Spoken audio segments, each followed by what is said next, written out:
Good morning everyone. तर आज आहे सॅटर्डे आणि आज नाश्त्यामध्ये आम्ही खाल्ले होते पोहे. त्यानंतर लंचसाठी आज आमचा बाहेर जाण्याचा प्लॅन होता. तर मी आज मस्त हेअर वॉश केला होता, छान रेडी झाले आणि बरोबर बाहेर जाण्याच्या आधी आरणा सगळा पसारा काढून ठेवते, तिला बरोबर खेळायचं असतं. आणि त्यानंतर आम्ही बाहेर पडलो आणि आज आम्ही लंचसाठी गेलो होतो सेंट अँथनी कॅफेला. तर हा खूप ओल्ड कॅफे आहे, लाईक 1940पासूनचा आणि हा ठाणे येथे आहे. तर खूप कूल आणि कोझी वाईब होती इथे. तर सगळ्यात आधी गेल्या गेल्या आम्ही ट्राय केलं चिकन किमा पाव. तर चिकन वॉज सो गुड, एकदम फ्रेश होतं आणि मला आणि वैभव दोघांना पण चिकन किमा खूप आवडतो. त्यानंतर आरणा पण इथे तिचा मस्त एन्जॉय करत होती.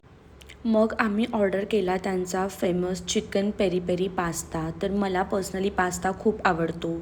तर पास्तामध्ये मस्त चीज, बटर आणि पेरी पेरी जो मसाला होता त्याचा फ्लेवर खूप छान येत होता. त्यानंतर त्यांनी आम्हाला सजेस्ट केलं chicken steak in mushroom sauce. तर एक flavourful rice with mushroom sauce, saute veggies आणि मॅश्ड पोटॅटो होता. एवढं सगळं खाऊन खूप मजा आली आणि सॅटिस्फॅक्शन मिळालं.